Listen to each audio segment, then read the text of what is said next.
Merci Saveria. La manifestation d'hier et les débordements qui l'ont émaillée, c'est l'objet de notre second débat de Sénat 360.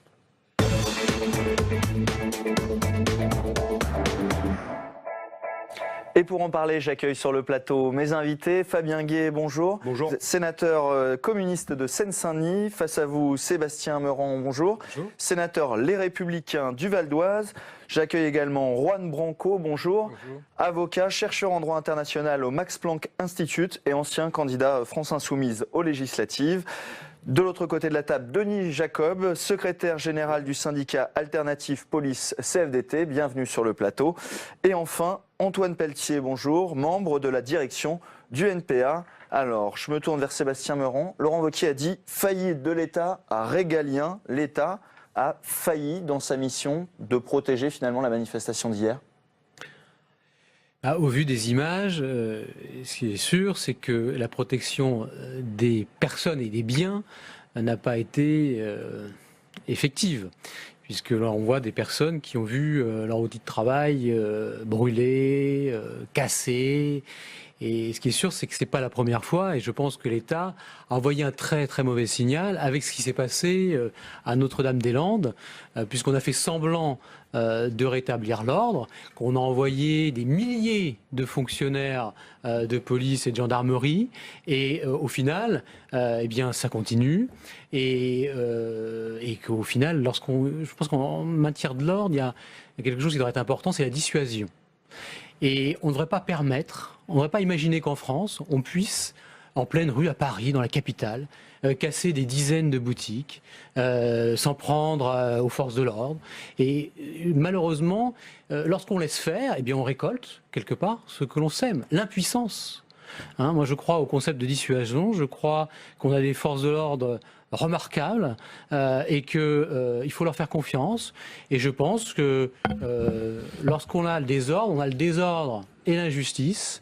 Et ce qui est dramatique, c'est qu'effectivement, ça fait les gros titres. Et là, ça fait les gros titres depuis que ça s'est produit. On ne parle que de ça. Et malheureusement, il y a quelques personnes de poursuivies. On va voir ce que va décider la justice. Moi, je Plus crois d'une centaine de gardés à vue. Une centaine sur... on parle de 1200 personnes, on ne sait pas trop. 282. 282 qui ont été poursuivis. Ont été interpellés. Donc, je pense que ces personnes, il faut le mettre. On parlait que certaines étaient connues, mais il faut les mettre réellement hors d'état de nuire. Moi, je m'interroge sur comment c'est possible, effectivement, que des personnes comme ça. On va revenir sur le dispositif. Comment travaillent-elles, comment on laisse s'implanter. Là, je pense que les zadistes, alors peut-être que je mélange un peu tout, mais les zadistes qui, à Notre-Dame-des-Landes, ont aussi agressé les forces de l'ordre, aussi ont attaqué des biens et des personnes. Je pense que lorsque l'on cumule ce type et qu'on laisse faire, eh bien c'est des points de fixation. Et là, ils se sont rassemblés peut-être. Alors on nous dit qu'ils viennent aussi de l'étranger sur Paris. Fabien Gay, même constat finalement, l'État a failli, mais pas pour les mêmes causes, selon vous. Bon, je vais revenir sur un peu les amalgames que vient de faire M. Meurant, mais moi je suis en colère parce que j'ai manifesté hier, comme l'ensemble des 1er mai, aussi longtemps que je me souvienne. Mes parents m'ont emmené au 1er mai. C'est une journée festive, c'est la journée de lutte internationale pour le droit des travailleurs. C'est un moment de paix, c'est un moment où on lutte tous ensemble pour l'augmentation des salaires, pour d'autres conditions de travail. Et il faut le dire, Éliane Assassi vient de le redire, partout en France ça s'est bien déroulé. Et il y avait des familles, des enfants. Il y avait des enfants de 3 ans qui étaient là. Et donc c'est vrai que hier, ce qui s'est passé est inadmissible. Moi je condamne fermement ces agissements. Parce qu'ils ont vocation à casser le mouvement social, à l'étouffer. Aujourd'hui, on ne parle plus que des casseurs, des black blocs, et on ne parle plus des revendications des travailleurs. Ils ont réussi leur coup. Ensuite, on a un amalgame politique, comme ils viennent de le faire, où on mélange tout. J'ai entendu les zadistes, les cheminots, les grévistes, la faculté, les black blocs, pas vous. Mais global, vous avez fait un amalgame avec les zadistes, mais on mélange tout et on dit, regardez, c'est tous les mêmes. Ils sont là pour casser. Et dernière chose, quand on n'agit pas, eh bien on dit aux gens qui voudraient se mobiliser, parce qu'il y a beaucoup de journées qui viennent. Il y a celle du 5, on vient d'en parler, il y a encore une journée intersyndicale du 22 mai, et on leur dit, surtout ne venez pas manifester, parce que regardez, ça va mal finir. Et tout ça, ça fait une pression sur les colères sociales qui s'expriment partout dans le pays. Et les gens, hier, voulaient manifester, je dirais, de façon pacifique, de façon pacifique, mais surtout, il ne faut pas mettre occulté par ces débordements. Mais bien sûr, c'est occulté. Aujourd'hui, on ne parle que de ça. D'ailleurs, on est réunis sur ce plateau pour parler de quelques centaines de gugus qui sont tout sauf des manifestants qui veulent revendiquer, qui étaient pour revendiquer avec leur organisation syndicale et les salariés qui étaient dans la rue. C'est deux choses complètement différentes. Et ça fait 3 ans que ça dure maintenant. Moi, je relaie ce que vient de dire Madame Assassi. Il faut maintenant que Gérard Collomb vienne s'exprimer. Et puis, il faut qu'on entame un dialogue entre les forces républicaines de sécurité et les organisations syndicales pour dire que ça fait 3 ans que toutes les manifestations souvent finissent mal. Ça suffit, parce que les premiers qui subissent ce sont les manifestants. On va évoquer ce dispositif avec Denis Jacob. Vous êtes représentant du syndicat Alternative Police CFDT. Est-ce que le dispositif hier était suffisant en nombre de policiers et est-ce que la stratégie avait bien été définie avant ? Alors, on peut toujours mettre autant de policiers qu'on veut sur un mouvement, quel qu'il soit. C'est pas tant le nombre, c'est effectivement l'organisation. Mais il faut quand même relativiser ce qui se passe. On serait intervenu tout de suite, on aurait eu des blessés. Aujourd'hui, on serait autour de ce plateau de la même manière et on crierait au scandale parce qu'il y a eu des blessés.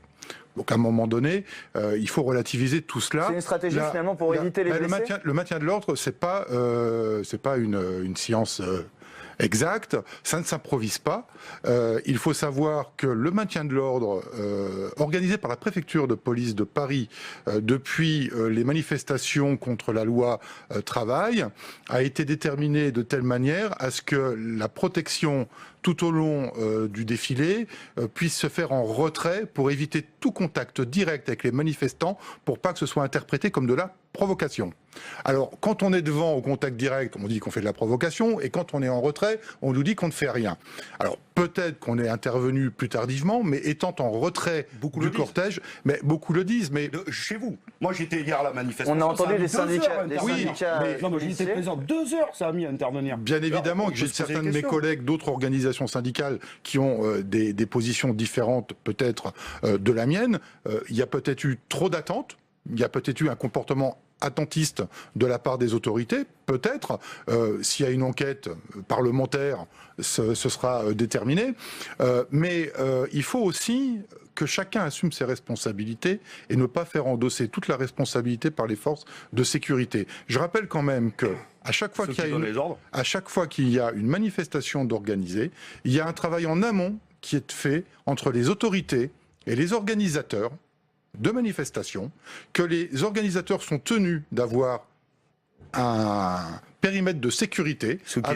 Et alors moi, je pose la question, comment le service d'ordre de la manifestation a pu laisser investir des black blocs au milieu, entre la tête et la partie... Si, vous savez que le début du cortège était à Place d'Italie. Non, mais attendez. Le début du cortège était à Place d'Italie. Et vous savez que les black blocs, les casseurs, se sont réunis au pont d'Austerlitz. Le cordon de sécurité, les organisations syndicales, elles sont là pour protéger les manifestants. Elles ne font pas un maintien d'ordre. Chacun son métier. Ça, c'est votre métier. Mais quand vous avez des gens qui ne sont pas des manifestants, mais tout à fait, et qui sont identifiés comme des... Mais ils étaient à 800 mètres du départ de la manifestation. Vous savez comment ils s'incrustent dans les manifestations? Ils arrivent habillés comme vous et moi. Et en cours de cortège, ils changent de tenue pour se constituer en carré. Je vous dis pas que c'est pas provoquer difficile. Le désordre. Je vous dis pas que c'est pas difficile, mais demandez pas aux organisations syndicales de faire le travail des forces républicaines de sécurité. C'est pas ce que je dis, monsieur. Ce que je dis, c'est que les organisateurs de la manifestation ont autant de responsabilités que les services de sécurité, parce qu'ensemble, ils déterminent le déroulé du cortège, comment est organisée la sécurité par les propres manifestants, et donc il y a une co-responsabilité dans un cortège pour ce qui... Vous savez que c'est aussi la préfecture qui impose un parcours. Sur la responsabilité. Oui, bien sûr. Antoine Pelletier, vous êtes membre de la direction du NPA, c'est le seul parti qui a eu une voix un peu dissonante. Hier, Philippe Poutou a dit que finalement c'était une violence que l'État avait peut-être semée par sa politique sociale. C'était la seule voix dissonante sur ce sujet? La seule voix dissonante, je suis pas sûr, parce qu'en regardant quand même les communications des différentes organisations de gauche, il y a quand même largement l'unanimité pour condamner les violences policières. Donc ce qu'on voulait expliquer, nous, c'est deux choses. C'est que, la violence sociale du système, les politiques antisociales du gouvernement, elles sont claires, elles sont subies au quotidien par des milliers et des milliers de travailleurs, de travailleuses, de jeunes, d'une part. Et deuxièmement, dans la manifestation, on peut discuter autant qu'on veut du fait qu'il y a un McDo et une voiture et une grue qui ont été pétés. Mais nous, ce qu'on a vu sur le cortège, c'est des nuages de fumée, de lacrymogène. Enfin, nous, on était à un point fixe en train de distribuer des tracts. On a dû s'en aller du point fixe tellement il y avait de lacrymo et tellement les jeunes autour avaient peur. On a discuté avec des étudiants qui étaient dans leur cortège et qui étaient devant le cortège CGT. Et ça, c'est la vie, parce que le mouvement, il est comme il est.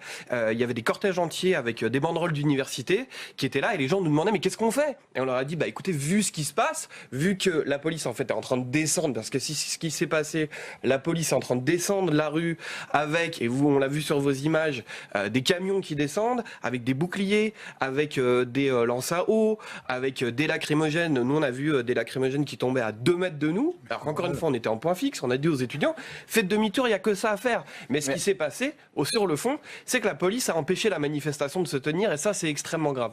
Mais malheureusement, c'est normal les lacrymogènes. Pourquoi? Parce que comme je le disais, mais forcément, tout le monde est touché, tous les manifestants. Mais parce que les Black Blocs n'étaient pas en tête de cortège, contrairement à ce que vous dites. Mais c'est pas vrai. Et ils étaient, certes, réunis. certes, ils étaient au départ de la manifestation, mais les collègues ne sont pas intervenus parce que justement, ils étaient dans le début de la manifestation et que d'intervenir, ça aurait provoqué des dommages collatéraux. Et aujourd'hui, je suis désolé de le dire parce que c'est un drame qui s'est produit en 2014, mais il y a encore aujourd'hui le syndrome Sivens qui fait qu'on prend toutes les précautions d'usage pour éviter des dommages collatéraux.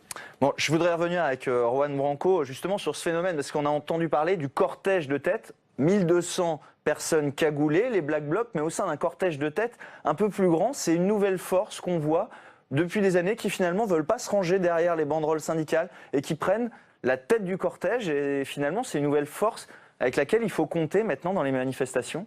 Écoutez, quand je vois le Parti communiste qui engueule le représentant policier parce qu'il n'a pas été assez répressif, je me dis que c'est normal que les personnes qui ne se reconnaissent pas dans l'offre politique actuelle. C'est quand même intéressant. Il y a 15 000 personnes, alors qu'il n'y avait que 20 000 manifestants dans le cortège syndical qui ont manifesté en dehors du cortège. Donc on peut se concentrer sur les forces d'ordre, etc. Il n'y a pas de place dans les commissariats pour mettre 1200 personnes en garde à vue. Donc à un moment, quand il y a des mouvements comme ça sociaux qui sont si intenses et qui sont à ce point en dehors du système, je pense que c'est aux responsables politiques de s'interroger qu'est-ce qu'ils font pour susciter ce genre de mouvement et ce genre d'écart avec leur représentativité et avec leurs organisations existantes. Donc on peut commencer à faire des jeux, à dire oui, le Parti communiste doit travailler avec les Républicains pour enquêter sur les défaillances des forces de l'ordre. C'est pas le sujet. Le sujet, c'est là, on a une émergence d'une force sociale qui est différente, qui est en dehors de cadres actuels, qu'on peut apprécier, pas apprécier, considérer comme condamnable parce qu'il utilise la violence ou pas, qui existe, qui fait écho à une montée de la violence en France, qu'elle soit d'ordre religieux ou d'extrême droite, avec des mouvements terroristes, comme on l'a vu qui souhaitaient attaquer Mélenchon. Et on a une crise gravissime de la société dont personne ne parle. Donc on peut se concentrer sur les défaillances de tel ou tel préfet de police, commissaire, etc. Ou à un moment se dire, qu'est-ce qu'on est en train de faire qui nourrit ce désarroi et qui nourrit cette rupture au sein de la société française? Avant de reprendre ce débat, messieurs, je vais vous proposer d'écouter Emmanuel Macron. Il a été obligé de réagir depuis l'Australie, où il est en déplacement. On écoute le chef de l'État. Le 1er mai est une journée internationale pour le travail, qui est un acquis de grande lutte du 19e siècle. La journée du travail, c'est la journée des travailleurs, ce n'est pas la journée des casseurs. Et il y a un Premier ministre et un ministre d'État, ministre de l'Intérieur, qui étaient sur place, qui ont pris les décisions qui convenaient. Il y a eu des interpellations qui ont été effectuées, toutes les mesures ont été prises. Et je ne peux ici que condamner à nouveau avec la plus grande fermeté ce qui s'est passé. Il ne s'agit ni d'avoir une inquiétude déraisonnable, mais simplement d'avoir la plus grande fermeté. Et pour être complet, je vous propose d'écouter maintenant Édouard Philippe, qui lui s'est exprimé depuis le département du Cher, où il a délocalisé Matignon, sur ces débordements, et notamment sur le profil de ces casseurs. J'ai eu l'occasion de saluer et de féliciter les forces de l'ordre, qui ont été extrêmement engagées, face à des casseurs dont l'objectif était véritablement de mettre à mal tout ce qui peut représenter notre façon de vivre en commun, hein, la propriété, le travail, les forces de l'ordre, le respect des autres.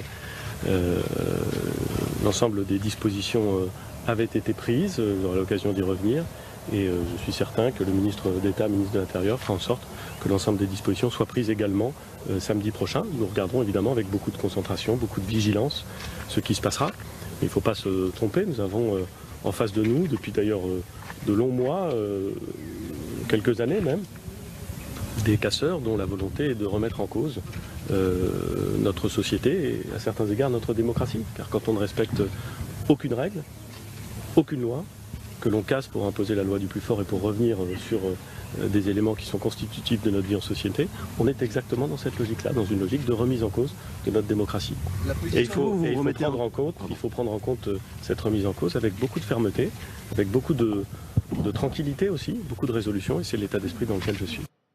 Sébastien Meurant, on a entendu le Premier ministre, plus de fermeté, c'est aussi ce que Laurent Wauquiez réclame, mais plus de fermeté, on a entendu les policiers, ils disent oui, mais si on a un nouveau drame comme à Sivins, ça va être impossible à gérer pour le gouvernement.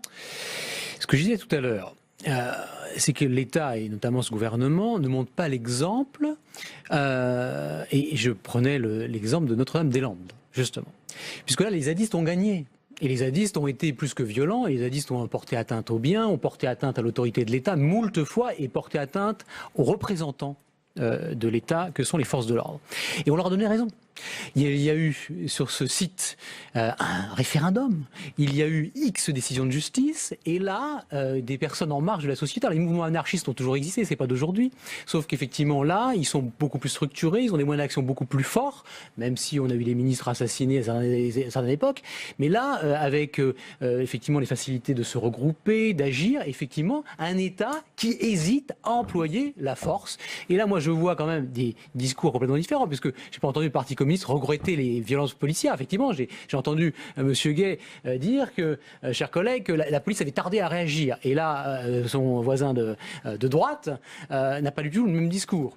Donc moi, ce que je dis tout simplement, c'est que l'État ne manque pas l'exemple. Je parlais de la dissuasion. Et je pense qu'il faut absolument que l'ordre doit rester à la loi et que depuis quelques mois, ce gouvernement est faible et il récolte cela. Après que les colères liées à une politique, ça c'est autre chose. Les colères ne doivent pas, dans le cadre d'une démocratie, ne doivent pas permettre de saccager des magasins, de ruiner des vies de travail, d'agresser les forces de l'ordre, qu'elles soient police ou gendarmerie. Fabien Gay. Oui, bon, on peut avoir un discours différent. J'entends ce que dit mon collègue de gauche. Quand je voudrais prendre des leçons de révolution, je viendrai vous voir. Ça me fait bien rire de prendre des leçons de révolution par un bobo parisien. C'est bien de se présenter en Seine-Saint-Denis, c'est mieux d'y vivre comme moi. Et quand vous aurez mené autant de luttes sociales qu'en amené le Parti communiste ou la CGT, on en rediscutera. Ou comme moi, dans beaucoup d'entreprises, je me déplace beaucoup dans les entreprises. Ce que je dis simplement, c'est qu'il y a une colère sociale lourde qui s'exprime dans le pays. Et il y a des organisations syndicales, elles sont nécessaires. Alors je comprends, vous êtes pour la dislocation de tout. Moi je pense qu'il faut des organisations syndicales organisées. Et aujourd'hui, ces jeunes ça fait pas mais les casseurs, ça fait 30 ou 40 ans que c'est déjà utilisé pour casser le mouvement social. On en a connu d'autres. Écoutez, la loi travail, on était aussi dans la rue. Et mais ça fait 30 ans. Non. À chaque fois qu'il y a des colères qui s'expriment, on ne sait pas comment faire. Il y a des casseurs qui apparaissent. On baisse le mouvement social et on étouffe les colères. En mai 68, le Parti communiste a été le parti de l'ordre. Mais pour le coup, moi ce que je dis, c'est que ça fait maintenant 3 ans qu'à Paris ou à Nantes, parce que ça existe, ou à Nantes, on est d'accord. Ou à Rennes, des manifestations ne vont pas au bout. Et franchement, moi hier, de ne pas aller au bout de la manif du 1er mai, ça m'a fait mal. Et je dis, évidemment... C'est la faute de la police, c'est pas de la faute des... Je dis, des 2-3 crétins, et il faut savoir les isoler pour que les manifestations aillent au bout. Et après, je demande qu'on ait un véritable état des lieux de ce qui s'est passé hier. Je pense, moi, parce que j'y étais, que ça a trop tardé. Oui, je le redis. Et après, évidemment, moi aussi, j'ai été gazé, et tout le monde a été gazé. Et donc ça, c'est pas possible de finir une manifestation, surtout quand on vient...